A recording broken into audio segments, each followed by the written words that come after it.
બાલાસિનોરમાંથી એક ઘટના સામે આવી જેમાં એક 13 વર્ષના સગીરને ઢોર માર મારવામાં આવ્યો અને હવે આ ઘટનાને લઈ સવાલ થાય છે, શું રાજ્યમાં ગરીબ હોવું એ ગુનો છે?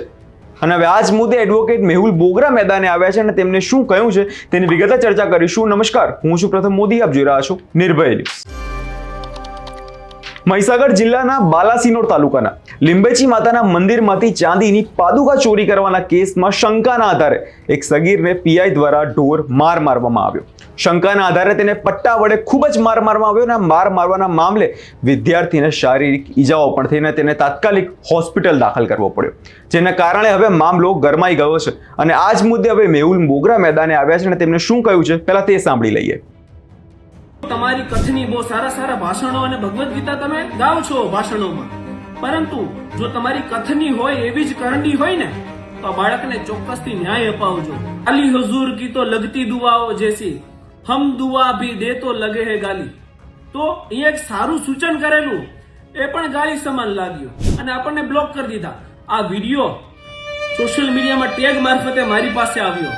પોલીસ પટ્ટાથી મારી એ નાબાલિગ બાળકને અધમુઓ કરી દે છે કેમ કે એ ગરીબ છે. આ દેશમાં ગરીબ હોવું એ સૌથી મોટું અભિશાપ અને પાપ છે. જો તમે ગરીબ છો તો પહેલાથી જેવું પ્રિઝમ્પશન રાખવામાં આવશે કે તમે ચોર છો. આવી જ એક ઘટના બની છે મહીસાગરના બાલાસિનોરમાં. હાથા હાથા ગલાય તે કાફે પટ્ટો માર્યો, પછી ઊભા થઈને પછી બે હાથે પછી ખેંચી જ્યાં એક નાબાલિગ બાળક જે મંદિરમાં સાફ સફાઈનું કામ કરે છે, મંદિરમાંથી 2500 જેવી મત્તાના ચાંદીની ચોરી થાય છે, તો એ ચોરીની અરજીમાં એફઆઈઆર નથી, અરજી બાબતે પોલીસ એ બાળકને ઘરેથી ઉઠાવી જાય છે, ચોકીમાં લઈ જાય છે, પટ્ટાથી મારી એ નાબાલિગ બાળકને અધમુઓ કરી દે છે કેમ કે ગરીબ છે. ત્યારબાદ ધારાસભ્યો, સામાજિક કાર્યકર્તાઓ આ મેટરમાં પડે છે, થોડું પ્રેશર આવે છે એટલે પોતાનો બચાવ કરવા માટે ચોરીની એફઆઈઆર ત્યારબાદ દાખલ કરે છે. જેમની પાસે પાવર છે, જેમની પાસે રૂપિયા છે, એમણે બાળ મજૂરને સફાઈ કર્મી તરીકે રાખ્યો છે, એ બદલ કોઈ એફઆઈઆર નથી થતી. પરંતુ જે એક બાળક છે એમને મારીને અધમુઓ બનાવી દે છે. આ વિડીયો સોશિયલ મીડિયામાં ટેગ મારફતે મારી પાસે આવ્યો. એ વિડીયો મેં જોયો અને એના કોમેન્ટ સેક્શનમાં જોયું ને તો મેહુલ બોગરા, ગૃહમંત્રી શ્રી હર્ષભાઈ સંઘવી, એસપી મહીસાગર સફીન હસનને ટેગ કરેલા હતા. સફીન હસનના ટેગ ઉપર હું ગયો, મારે રજૂઆત કરવી હતી, એટલે ત્યારે મને ખ્યાલ આવે છે કે એસપી સફીન હસન મને બ્લોક કરીને નીકળી ગયા છે. મને યાદ આવ્યું કે જે તે સમયે અમદાવાદમાં મેં ઓવરલોડ ટ્રાફિક ક્રેનો ખાલી કરાવી હતી, કારણ કે જાહેર જનતાના જીવને જોખમમાં મૂકતી હતી એ ઓવરલોડ ટ્રાફિક ક્રેનો. અને એ સમયે ડીસીપી ટ્રાફિક સફીન હસનને આપણે એક સારી બાબતમાં સૂચન કરેલું હતું. अहमदाबाद के डीसीपी ट्रैफिक सफीन हसन बहुत अच्छे वीडियो देखे हैं मैंने उनके, भगवत गीता के, रामायण के, ओके, और अच्छा काम भी करते हैं. उनसे भी एक निवेदन है कि पूरे अहमदाबाद में कि जितने भी आपकी ट्रैफिक की क्रेन है वो सभी ओवरलोड में चलती है. पहले पुलिस खुद कानून का पालन करे फिर लोगों से करवाए. परंतु कहेवाय ने कि गाली हुजूर की तो लगती दुआओ जैसी, हम दुआ भी दे तो लगे है गाली.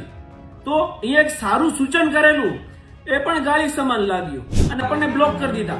અરે કરી દીધા તો કરી દીધા, એનાથી આપણને કોઈ ફરક નથી પડતો, એમનો અંગત નિર્ણય છે. પરંતુ જો તમારી કથની બહુ સારા ભાષણો અને ભગવદ ગીતા તમે ગાવ છો ભાષણોમાં, પરંતુ જો તમારી કથની હોય એવી જ કરણી હોય ને તો આ બાળકને ચોક્કસથી ન્યાય અપાવજો. અને જો તમે એવું ના કરી શકો ને તો તમારું પણ પેલા જેવો ઘાટ છે કે મુખ મેં રામ અને બગલ મેં તલવાર. આ સિસ્ટમના પ્યાદાથી વિશેષ તમે કંઈ નથી જો આ બાળકને તમે ન્યાય ના અપાવી શકો. આ પીડિત બાળકને ન્યાય અપાવવા માટે એમના પિતાજીનો મેં ગઈકાલે સંપર્ક કરેલો.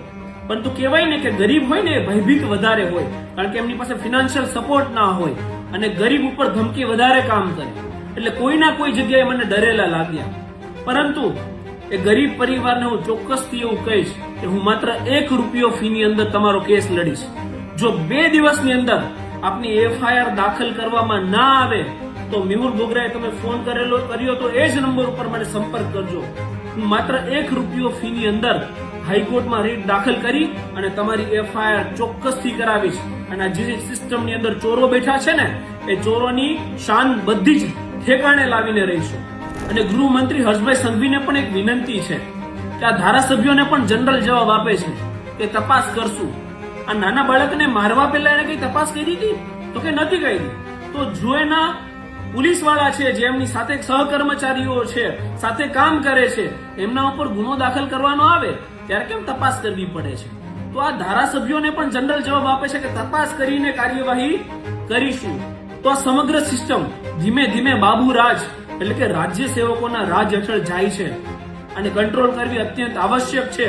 આમાં ઠોસ કદમ ઉઠાવવામાં આવે તો જ બંધારણની અંદર ડિકોડ કરેલી છે ને, બંધારણની ધારા 14 કાયદાનું સમાન રક્ષણ, એને સાર્થક કર્યું કહેવાય. જય હિન્દ, જય સંવિધાન, ઇન્કલાબ જિંદાબાદ. મેહુલ બોગરાનું સ્પષ્ટ કહેવું છે કે આ રાજ્યમાં ગરીબ હોવું એ શું હવે ગુનો થઈ ગયો છે? ગરીબ માટે કાયદો અલગ છે અને અમીર માટે કાયદો અલગ. આમ ઢોર મારમાં આવે છે તે કેટલો યોગ્ય છે? વધુમાં તેમણે મહીસાગરના એસપી સફીન હસનને પણ કહ્યું છે કે તમે સમાજ માટે અને યુવાનો માટે ખૂબ જ વિડીયો બનાવતા હોવ છો, તો આ વખતે તમારા વિસ્તારની જ પોલીસે આ સગીરને ઢોર માર્યો છે તો અધિકારી સામે પણ પગલાં ભરજો. અને હવે સાથે મેહુલ બોગરાએ આ સગીરનો કેસ લડવાની પણ વાત કરી દીધી છે. તેમણે તેના પિતાને કહ્યું છે કે હું તમારા દીકરાનો કેસ માત્ર 1 રૂપિયામાં લડીશ. હવે જોવાનું રહ્યું કે પોલીસ દ્વારા શું યોગ્ય કાર્યવાહી થાય છે કે નહીં. આ વિષયને લઈને તમારો શું અભિપ્રાય છે તેમને કમેન્ટ કરી ચોક્કસથી જણાવજો. અને અમારી ચેનલ નિર્ભય ન્યૂઝને લાઇક, શેર અને સબસ્ક્રાઇબ કરવાનું ભૂલશો નહીં.